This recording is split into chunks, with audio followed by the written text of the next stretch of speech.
ಇನ್ನು ಇದು ನಡೆದಿರುವಂಥದ್ದು ಮೈಸೂರು ಜಿಲ್ಲೆಯ ಅರ್ಕೇಶ್ವರ ದೇಗುಲದ ಬಳಿ ನಡೆದಿರುವಂತಹ ಘಟನೆ. ಕೆಆರ್ ನಗರದ ಅರ್ಕೇಶ್ವರ ದೇಗುಲದ ಬಳಿ ಒಂದು ಘಟನೆ ನಡೆದಿದೆ. ದರ್ಗಾಗೆ ಬಂದಿದ್ದಾಗ ಘೋರ ದುರಂತ ಸಂಭವಿಸಿಬಿಟ್ಟಿದೆ. 23 ವರ್ಷದ ಯಾಸಿನ್, 30 ವರ್ಷದ ಫಾತಿಮ್, 19 ವರ್ಷದ ನೇಹಾನ್, 13 ವರ್ಷದ ಅಲೀಂ ಹಾಗೂ 7 ವರ್ಷದ ಹುಮಾಯೂನ್ ನೀರು ಪಾಲಾಗಿದ್ದಾರೆ. ಸ್ಥಳಕ್ಕೆ ಕೆಆರ್ ನಗರ ಪೊಲೀಸರಿಗಾಗಲೇ ಭೇಟಿ ನೀಡಿ ಹೆಚ್ಚಿನ ಪರಿಶೀಲನೆಯನ್ನ ನಡೆಸ್ತಾ ಇದ್ದಾರೆ. ನೋಡಿ, ಇದೀಗ ಒಂದು ಬ್ರೇಕಿಂಗ್ ನ್ಯೂಸ್ ಲಭ್ಯವಾಗ್ತಾ ಇದೆ. ಕಾವೇರಿ ನದಿಯಲ್ಲಿ ಮುಳುಗಿ 6 ಮಂದಿ ಸಾವನ್ನಪ್ಪಿರೋದು. ಇತ್ತೀಚೆಗೆ ಈ ಬೇಸಿಗೆಗಾಲ ಈಜೋದಕ್ಕೆ ಅಂತ ಹೋಗ್ತಾರೆ. ಪಾಪ ಎಲ್ಲಿ ಆಳ ಇರುತ್ತೋ, ಎಲ್ಲಿ ಏನಾಗಿರುತ್ತೋ, ಎಲ್ಲಿ ಈ ಮರಳನ್ನ ತೆಗೆಯುವಂಥ ಗುಂಡಿ ತೆಗೆದಿರ್ತಾರೋ ಗೊತ್ತಿಲ್ಲ. ಆದರೆ ಪಾಪ ಈಗ ಈಜೋದಕ್ಕೆ ಅಂತ ಹೋಗಿ ನೀರು ಪಾಲಾಗ್ಬಿಟ್ಟಿದ್ದಾರೆ. ಮೈಸೂರು ಜಿಲ್ಲೆಯಲ್ಲಿ ನಡೆದಿರುವಂಥ ದಾರುಣ ಘಟನೆ ಇದು. ಅರ್ಕೇಶ್ವರ ದೇಗುಲದ ಬಳಿ ನಡೆದಿರುವಂಥ ಘಟನೆ ಇದು. ಕೆಆರ್ ನಗರದ ಅರ್ಕೇಶ್ವರ ದೇಗುಲದ ಬಳಿ ನಡೆದಿರುವಂಥ ಘಟನೆ. ದರ್ಗಾಗೆ ಬಂದಿರ್ತಾರೆ ಇವರೆಲ್ಲ.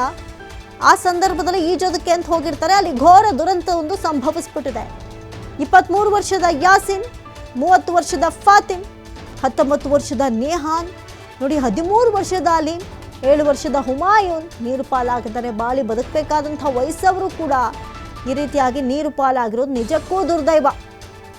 ಈಗಾಗಲೇ ಒಂದು ಕಡೆ ಬೇಸಿಗೆ, ಇಂಥ ಅನೇಕ ಪ್ರಕರಣಗಳು ದಾಖಲಾಗ್ತಾ ಇದೆ. ಎಷ್ಟೇ ಎಚ್ಚರಿಕೆ ವಹಿಸಿದ್ರು ನೀರಲ್ಲಿ ಇಳಿಬೇಡ ಅಂತ ಹೇಳಿದ್ರು ಇಳಿಯೋಕೆ ಹೋಗ್ತಾರೆ. ಅಲ್ಲಿ ಈ ರೀತಿಯಾದಂಥ ಎಡವಟ್ಟುಗಳಾಗ್ತಾ ಇದೆ.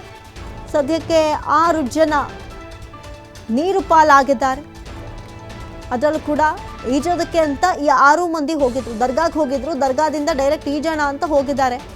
ಅವರೆಲ್ಲರೂ ಕೂಡ ಈಜೋದಕ್ಕೆ ಅಂತ ಇಳಿದವ್ರು ವಾಪಸ್ ಬರಲೇ ಇಲ್ಲ. ಕಾವೇರಿ ನದಿಯಲ್ಲಿ ಮುಳುಗಿ 6 ಮಂದಿ ಸಾವನ್ನಪ್ಪಿದ್ದಾರೆ. ದರ್ಗಾಗೆ ಬಂದಿದ್ದಾಗ ಘನ ಘೋರ ದುರಂತ ನಡೆದು ಹೋಗಿದೆ. ಈಗಾಗಲೇ ನೋಡ್ತಾ ಇದ್ವಿ, ಕೃಷಿ ಹೊಂಡದಲ್ಲಿ ಅಥವಾ ನದಿಗಳಲ್ಲಿ, ಕೆರೆಗಳಲ್ಲಿ ಈಜೋದಕ್ಕೆ ಅಂತ ಇಳಿತಾರೆ. ಅಲ್ಲಿ ಹೇಗಿರುತ್ತೋ ಪರಿಸ್ಥಿತಿ. ಕೆಲವೊಂದು ಕಡೆ ಅಂತೂ ಆಳ ಎಷ್ಟಿದೆ ಅನ್ನೋದು ಗೊತ್ತಾಗಲ್ಲ. ಮೊನ್ನೆ ಅಷ್ಟೇ ಸೆಲ್ಫಿ ಕ್ಲಿಕ್ಕಿಸ್ಕೊಳ್ಳೋಕೆ ಹೋಗಿ 2-3 ಜನ ಹೆಣ್ಮಕ್ಳು ಇದೇ ರೀತಿಯಾಗಿ ನೀರು ಪಾಲಾಗಿದ್ರು.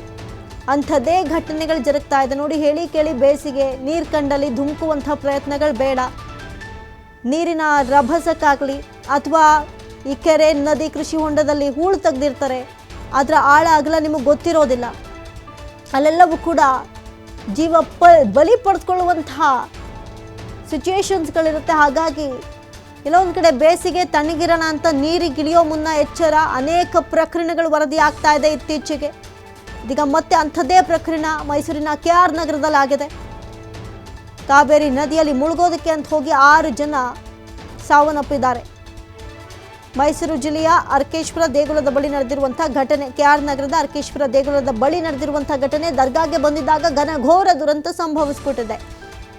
ಇನ್ನು ಮೃತರಲ್ಲಿ 23 ವರ್ಷದ ಯಾಸಿನ್, 30 ವರ್ಷದ ಫಾತಿಮ್, 19 ವರ್ಷದ ನೇಹಾನ್, 13 ವರ್ಷದ ಅಲೀಂ, 7 ವರ್ಷದ ಹುಮಾಯೂನ್ ನೀರು ಪಾಲಾಗಿರುವುದು. ಸ್ಥಳಕ್ಕೆ ಈಗಾಗಲೇ ಕೆಆರ್ ನಗರ ಪೊಲೀಸರು ಭೇಟಿ ನೀಡಿ ಪರಿಶೀಲನೆ ನಡೆಸ್ತಾ ಇದ್ದಾರೆ. ಈಜೋದಕ್ಕೆ ಅಂತ ಹೋಗಿ ಈಜು ಬಾರ್ಲಿಲ್ವೋ ಅಥವಾ ಹೂಳು ತೆಗೆದಿತ್ತೋ ಏನು ಕಥೆನೋ, ಅಥವಾ ನೀರಿನ ರಭಸ ಹೆಚ್ಚಾಗಿದ್ದು ಕೊಚ್ಕೊಂಡು ಹೋಗಿದ್ದಾರೋ ಇನ್ನಷ್ಟೇ ಮಾಹಿತಿ ಬರಬೇಕಿದೆ. ಆದರೆ ಇವರೆಲ್ಲರೂ ದರ್ಗಾಗೆ ಹೋಗಿದ್ರು. ಅಲ್ಲಿ ಅವರ ವಿಶೇಷ ಪ್ರಾರ್ಥನೆ ಸಲ್ಲಿಸಿದ ನಂತರ ಈ ರೀತಿಯಾದಂಥ ಎಡವಟ್ಟಾಗೋಗಿದೆ. ಇನ್ನು ಮೃತರೆಲ್ಲ ಯಾವ ಊರಿನ ಮೂಲದವರು ಅನ್ನುವಂಥ ಬಗ್ಗೆ ಕೂಡ ಡೀಟೇಲ್ಸ್ ಗೊತ್ತಾಗಬೇಕಾಗಿದೆ. ಸದ್ಯಕ್ಕಿರುವಂಥ ಅಪ್ಡೇಟ್ಸ್ ಪ್ರಕಾರ 6 ಮಂದಿ ನೀರು ಪಾಲಾಗಿದ್ದಾರೆ. ದರ್ಗಾಗೆ ಬಂದಿದ್ದಾಗ ಘನಘೋರ ದುರಂತ ಇದು ಸಂಭವಿಸಿರುವಂಥದ್ದು. 13 ವರ್ಷದ ಅಲೀಂ, 7 ವರ್ಷದ ಹುಮಾಯೂನ್, ನೋಡಿ ಇನ್ನು ಬದುಕಿ ಬಾಳಬೇಕಾದಂಥ ಕಂದಮ್ಮಗಳು ಕೂಡ ನೀರು ಪಾಲಾಗಿರೋದು ನಿಜಕ್ಕೂ ದುರಂತ. ಕಾವೇರಿ ನದಿಯಲ್ಲಿ ಮುಳುಗಿ 6 ಮಂದಿ ಸಾವನ್ನಪ್ಪಿದ್ದಾರೆ. ಸ್ಥಳಕ್ಕೆ ಕೆಆರ್ ನಗರ ಪೊಲೀಸರು ಭೇಟಿ ನೀಡಿ ಪರಿಶೀಲನೆ ಕೈಗೊಂಡಿದ್ದಾರೆ. ಇತ್ತೀಚೆಗೆ ಅದರಲ್ಲೂ ಕೂಡ ಬೇಸಿಗೆ ಅಂತ ಹೇಳಿ ನೀರು ಕಂಡಲ್ಲಿ ಧುಮುಕುವಂಥ ಯತ್ನಕ್ಕೆ ಯಾರೂ ಹೋಗಬೇಡಿ. ಸರಿಯಾದ ಪ್ರಮಾಣದಲ್ಲಿ ಈಜು ಬಂದು ಅದು ಕೂಡ ಅಲ್ಲಿ ಯಾವುದೇ ಹೂಳು ತೆಗೆಯದೆ ಅಥವಾ ಸುಳಿಗಳಿಲ್ದಿರುವಂಥ ಸ್ಥಳಗಳನ್ನು ನೋಡ್ಕೊಂಡು ಇಳಿಯೋದು ಒಳಿತು. ಏನೋ ಮಾಡೋಕ್ಕೆ ಹೋಗಿ ಏನೋ ಮಾಡ್ಕೊಳ್ಳುವಂಥ ಎಡವಟ್ಟು ಕೆಲಸಗಳು ಬೇಡ. ಒಂದು ಕಡೆ ಪೋಷಕರು ನಿಮ್ಮನ್ನೇ ನಂಬ್ಕೊಂಡು ಬದುಕ್ತಾ ಇರ್ತಾರೆ. ಪೋಷಕರಿಗೂ ಇದನ್ನು ಸಹಿಸ್ಕೊಳ್ಳುವಂಥ ಶಕ್ತಿ ಇರಲ್ಲ. ಒಂದು ಕಡೆ ಈಜ್ತೀವಿ ಅಂತ ಅವ್ರು ಇಳಿಯೋದು, ಅವ್ರನ್ನ ಉಳಿಸ್ಕೊಳ್ತೀವಿ ಅಂತ ಮತ್ತೊಬ್ಬರು ಧುಮುಕೋದು, ಎಲ್ಲರೂ ನೀರು ಪಾಲಾಗೋದು, ಇಂಥ ಅನೇಕ ಘಟನೆಗಳನ್ನ ನೋಡಿರ್ತೀವಿ, ಕೇಳಿರ್ತೀವಿ. ಮತ್ತೆ ಅಂಥದ್ದೇ ಘಟನೆಗಳು ಪುನರಾವರ್ತನೆ ಆಗ್ತಾ ಇದೆ ಅಂತ ಹೇಳಿದ್ರೆ ಅಲ್ಲಿಗೆ ನಿರ್ಲಕ್ಷ್ಯ ಎದ್ದು ಕಾಣುತ್ತೆ. ಏನಾಗಲ್ಲ ಅನ್ನೋ ಕಾನ್ಫಿಡೆನ್ಸಲ್ಲಿ ಇಳಿಯೋದು ಬೇಡ. ಸದ್ಯಕ್ಕೆ ಈಗಾಗಲೇ ಸ್ಥಳಕ್ಕೆ KR ನಗರ ಪೊಲೀಸರು ಭೇಟಿ ಕೊಟ್ಟು ಪರಿಶೀಲನೆ ನಡೆಸ್ತಾ ಇದ್ದಾರೆ.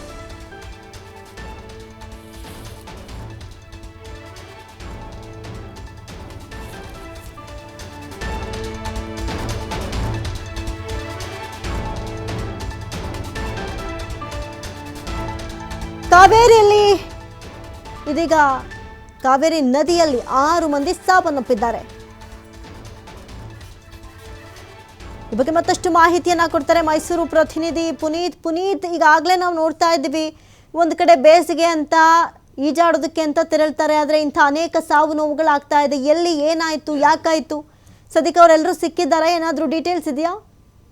ನಿಜವಾಗ್ಲೂ ಇದೊಂದು ದುರಂತ ಅಂತಾನು ಕೂಡ ಹೇಳ್ಬೋದು. ಯಾಕೆಂತ ಹೇಳಿದ್ರೆ ಮುಖ್ಯವಾಗಿ ಇವತ್ತು ಏನು ಬೆಂಗಳೂರು ಮತ್ತೆ ಮೈಸೂರು ಭಾಗದಿಂದ ಮೈಸೂರು ಜಿಲ್ಲೆಯ KR ನಗರ ತಾಲೂಕಿನ ಅರ್ಕೇಶ್ವರ ದೇವಸ್ಥಾನದ ಸಮೀಪ ಇರತಕ್ಕಂತ ಹಜರತ್ ಖಾದರ್ ಲಿಂಗವಲ್ಲಿ ಉರುಸ್ ಅಂತ ಏನಿದೆ ಅದನ್ನ ವೀಕ್ಷಣೆ ಮಾಡ್ಲಿಕ್ಕೆ ಇಲ್ಲಿಗೆ ಬಂದಿರ್ತಾರೆ. ಬಂದಿದ್ದಂತಹ ಸಂದರ್ಭದಲ್ಲಿ ಏನು KR ನಗರದ ಅರ್ಕೇಶ್ವರ ದೇವಸ್ಥಾನ ಏನಿದೆ ಆ ದೇವಸ್ಥಾನದ ಸಮೀಪವೇ ಇರತಕ್ಕಂತ ಕಾವೇರಿ ನದಿಯಲ್ಲಿ ಈಜಲಿಕ್ಕೆ ಹೋದಂತಹ ಸಂದರ್ಭದಲ್ಲಿ ಇದೊಂದು ದುರಂತ ಸಂಭವಿಸಿರ್ತಕ್ಕಂಥದ್ದು. ಇದರಲ್ಲಿ ಏನು 8 ಜನ ಈಜಲಿಕ್ಕೆ ಹೋಗಿರ್ತಾರೆ. ಈ ಒಂದು ಸಂದರ್ಭದಲ್ಲಿ ಅಲ್ಲಿ ಏನು 6 ಜನ ಮೃತಪಟ್ಟಿರ್ತಕ್ಕಂಥದ್ದು. ಅಂದ್ರೆ ನೀರಿನಲ್ಲಿ ಆ ಒಂದು ನೀರಿನ ರಭಸಕ್ಕೆ 6 ಜನ ಅಲ್ಲಿ ಮೃತಪಡ್ತಾರೆ. ಇನ್ನು ಉಳಿದಂತಹ 2 ಏನಿರ್ತಾರೆ ಅವರು ಸ್ವಲ್ಪ ಮಟ್ಟಿಗೆ ಅಲ್ಲಿ ಸ್ಥಳೀಯರು ಅವರನ್ನ ಬಚಾವ್ ಮಾಡ್ತಕ್ಕಂಥ ಒಂದು ಕೆಲಸವನ್ನು ಕೂಡ ಮಾಡಿರ್ತಕ್ಕಂಥದ್ದು. ಬಹಳ ಮುಖ್ಯವಾಗಿ ಏನು ಮೈಸೂರು ಮತ್ತೆ ಬೆಂಗಳೂರಿನ ಮೂಲದಿಂದ ಬಂದಿದ್ದಂತಹ 6 ಜನ ಈಗ ಸಾವನ್ನಪ್ಪಿರ್ತಕ್ಕಂಥದ್ದು. ಈಜಲು ಹೋಗಿದ್ದಂತಹ ಸಂದರ್ಭದಲ್ಲಿ ಈ 6 ಜನ ನೀರು ಪಾಲಾಗಿರ್ತದ್ದು. KR ನಗರದ ಅರ್ಕೇಶ್ವರ ದೇವಸ್ಥಾನ ಏನಿದೆ ಆ ದೇವಸ್ಥಾನದ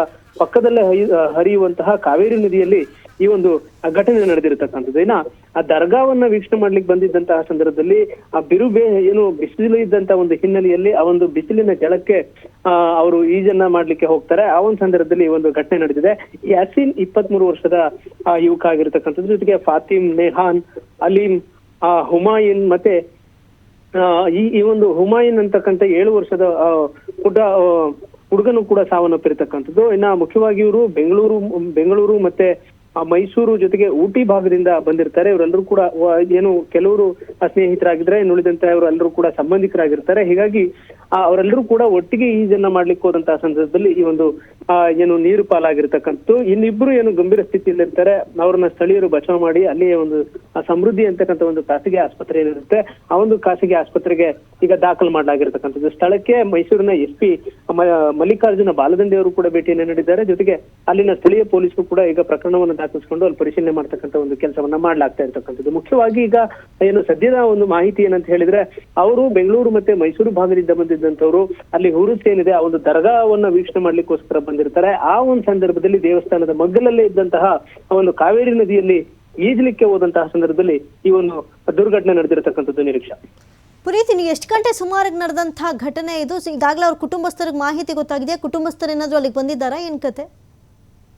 ನಿರೀಕ್ಷಾ ಈಗ ಸದ್ಯಕ್ಕೆ ಏನಂತ ಹೇಳಿದ್ರೆ ಮಧ್ಯಾಹ್ನದ ಸುಮಾರು 3 ಗಂಟೆಯ ಸಂದರ್ಭದಲ್ಲಿ ಈ ಒಂದು ಘಟನೆ ನಡೆದಿದೆ ಅಂತ ಹೇಳ ಮಾಹಿತಿ ಇರತಕ್ಕಂಥದ್ದು. ಇನ್ನ ತಕ್ಷಣ ಈ ಒಂದು ಘಟನೆ ನಡೆತಕ್ಕ ತಕ್ಷಣ ಏನು ಆ ಒಂದು ದರ್ಗಾ ಇರ್ಬೋದು, ಜೊತೆಗೆ ಅರ್ಕೇಶ್ವರ ದೇವಸ್ಥಾನ ಏನಿದೆ ಈ ಒಂದು ದೇವಸ್ಥಾನದ ಬಳಿ ಇದ್ದಂತಹ ಜನ ಇವರ ಒಂದು ಚೀರಾಟವನ್ನು ನೋಡಿದಂತಹ ಸಂದರ್ಭದಲ್ಲಿ ಸ್ಥಳಕ್ಕೆ ದೌಡಾಯಿಸಿದಂತಹ ಸಂದರ್ಭದಲ್ಲಿ ಇಬ್ಬರನ್ನ ಬಚಾವ್ ಮಾಡ್ತಕ್ಕಂಥ ಒಂದು ಕೆಲಸವನ್ನ ಮಾಡ್ತಾರೆ. ಆದ್ರೆ 6 ಜನ ಆ ಒಂದು ನೀರಿನ ಸೆಳೆತಕ್ಕೆ ಸಾವಿಗೀಡಾಗ್ತಾರೆ. ಇನ್ನು ತಕ್ಷಣ ಪೊಲೀಸರು ಕೂಡ ಅಲ್ಲಿಗೆ ಬಂದು ಅವರೆಲ್ಲರನ್ನು ಕೂಡ ಮೇಲೆತ್ತುವಂತಹ ಒಂದು ಕೆಲಸವನ್ನ ಮಾಡಿದಂಥದ್ದು. ಜೊತೆಗೆ ಇಬ್ಬರು ಏನು ಅವರ ಸ್ಥಿತಿ ಗಂಭೀರವಾಗಿರುತ್ತೆ, ಅವರನ್ನ ತಕ್ಷಣ ಆಸ್ಪತ್ರೆಗೆ ರವಾನೆ ಮಾಡ್ತಕ್ಕಂಥ ಒಂದು ಕೆಲಸ ಇರ್ಬೋದು. ಇದನ್ನೆಲ್ಲವನ್ನು ಕೂಡ ಮಾಡ್ತಾರೆ. ತದನಂತರ ಅವರಿಂದ ಮಾಹಿತಿಯನ್ನು ತೆಗೆದುಕೊಂಡು ಇನ್ನುಳಿದಂತಹ ಅವ್ರ ಜೊತೆ ಬಂದಿದ್ದಂಥವ್ರು ಏನಿರ್ತಾರೆ, ದರ್ಗಾದಲ್ಲಿ ಇದ್ದಂಥವ್ರು ಏನಿರ್ತಾರೆ ಅವರಿಂದ ಮಾಹಿತಿಯನ್ನ ತೆಗೆದುಕೊಂಡು ಅವರ ಸಂಬಂಧಿಕರನ್ನ ಸಂಪರ್ಕಿಸುವಂತಹ ಒಂದು ಕಾರ್ಯದಲ್ಲಿ